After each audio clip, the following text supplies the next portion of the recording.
Imagina uma torneira gigante em Nova York. Quando o Fed abre essa torneira baixando juros, o dinheiro começa a escorrer pelo mundo inteiro, atravessa oceanos e chega aqui na B3. E é isso que está acontecendo agora. Os juros americanos caíram para em torno de 4% ao ano e aqui seguimos com a Selic em 15%. Um imã gigante para capital estrangeiro. Mas não é open bar. Temos China comprando menos e o Trump cobrando tarifa de tudo que entra nos Estados Unidos. E essa combinação vai definir quem vai levantar a taxa e quem vai pagar a conta. O mecanismo é simples. Funciona como um efeito dominó. O Fed corta a taxa, então o dinheiro rende menos lá fora, aí o gringo traz o capital para o Brasil, vende dólar, compra ações e o real se valoriza. Isso muda o lucro das empresas e os dividendos que caem na sua conta. Hoje o dólar está perto de 5,31 e o Ibovespa orbitando em volta desses 147 mil pontos. O dominó já está em movimento. E não é teoria, já vimos esse filme. Nos últimos ciclos de cortes do Fed, o Ibovespa subiu em média 11% para cada 1 ponto de corte do Fed. 3 meses antes do primeiro corte, o índice já subia cerca de 8%. Em alguns casos extremos, em 6 meses tivemos rallies de até 58%. Ou seja, quando a música muda lá fora, o Brasil costuma dançar bem. Mas o cenário de hoje tem novos ingredientes. Uma China fraca, o tarifaço do Trump e uma Selic em alta. A China está comprando menos. Produção e varejos fracos. É como se o seu melhor cliente estivesse aparecendo cada vez menos na loja. E o Trump está cobrando 10% de tarifa em quase tudo que entra nos Estados Unidos. Isso trava o comércio mundial, esfria a demanda e tira ritmo das commodities. E é aí que entram Petro e Vale. A Petro está entre os papéis mais negociados da Bolsa. É menos sensível ao humor da China, é verdade, mas depende do preço do Brent e do câmbio. Já a Vale, que reportou lucro em torno de 2 bilhões de dólares no segundo trimestre de 25, com uma queda de 24% ano a ano, depende diretamente da China para girar o caixa. Se o real fica forte e a China não reage, as margens podem sofrer. Bem, enquanto a exportadora sofre com o real forte, bancos e utilities viram o palco da festa. Bradescão é como um carro clássico que acabou de sair da oficina. Lucro recorrente de 6 bi, custos menores e o ROI subindo. Já o Banco do Brasil aparecendo um trator atolado. Inadimplência recorde no agro, lucro despencando, payout cortado.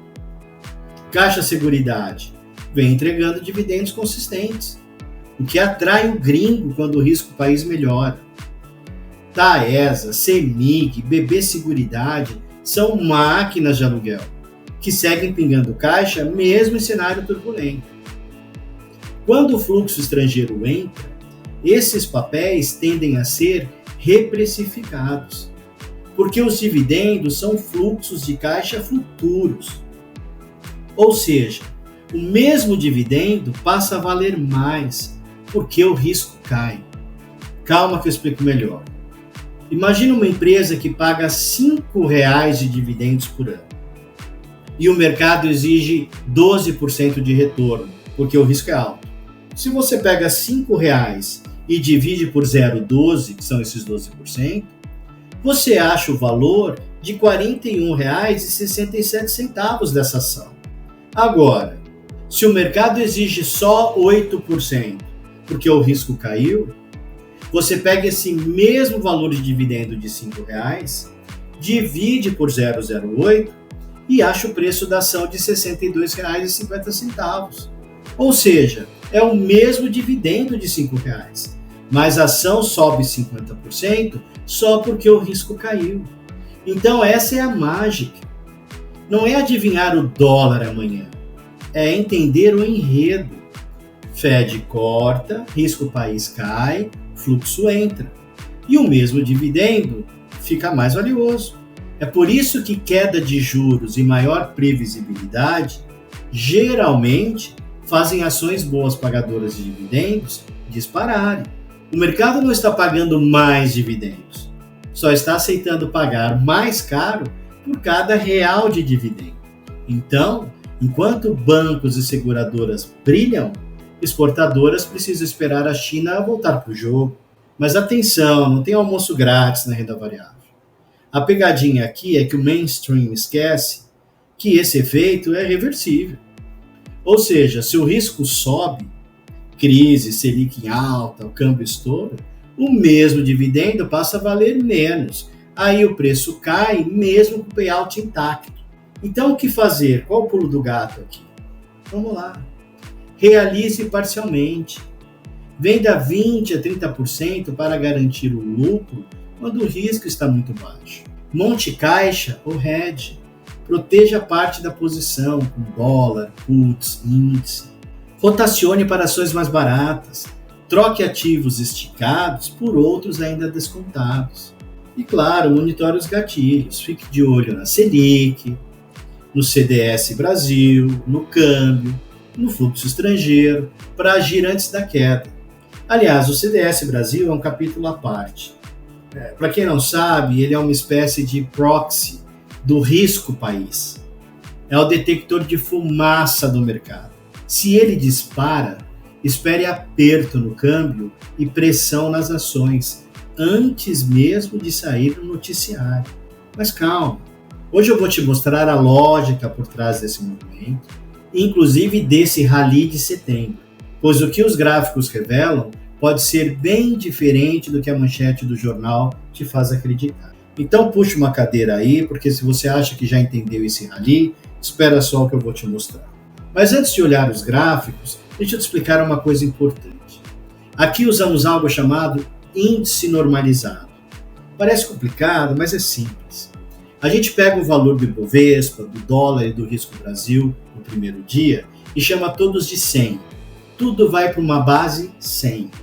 A partir daí, mostramos o quanto cada um subiu ou caiu em relação a esse ponto de partida. É como colocar todo mundo na mesma pista de corrida para ver quem correu mais rápido. Sem isso, seria impossível comparar. O Ibov está na casa dos 140 mil pontos, o dólar nos R$5 e o risco Brasil em centenas de pontos base. Olha esse gráfico, que história interessante. Nesse período, de 25 de agosto a 29 de setembro, o risco Brasil, que é essa linha verde, caiu. Sinal de que lá fora ficaram mais tranquilos com a gente. O dólar, que é essa linha azul, deu umas balançadas, mas terminou um pouco mais barato.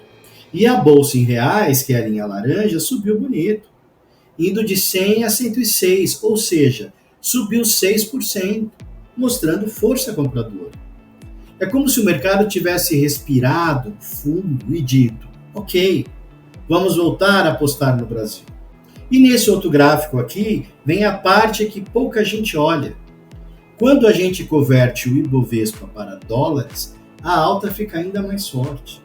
Ele sai de 100 e vai para quase 109. Para o investidor gringo, foi um baita rally. Ele viu a bolsa subir e de bônus viu o real se valorizar. É como se você recebesse um aumento de salário e no mesmo mês o imposto que você pagasse caísse. O lucro vem dobrado. Então, quer saber se a alta é real ou só uma ilusão de ótica? Olhe o Ibovespa em dólares. Ele é o termômetro do gringo. Quando o Ibov em dólar rompe topos, ao mesmo tempo que o risco Brasil cai, a festa é de verdade e pode levar a bolsa para outro patamar. Seja como for, planeje a saída antes do pânico. Dividendos não seguram preço se o risco volta a subir. Mas e você, me diz, acha que estamos surfando uma onda global? Ou é só o efeito do câmbio que deixou tudo com cara de rally? Comenta aqui embaixo. Quero saber como você está enxergando esse movimento. O mercado é como uma orquestra. O maestro, o Fed, já mudou o ritmo.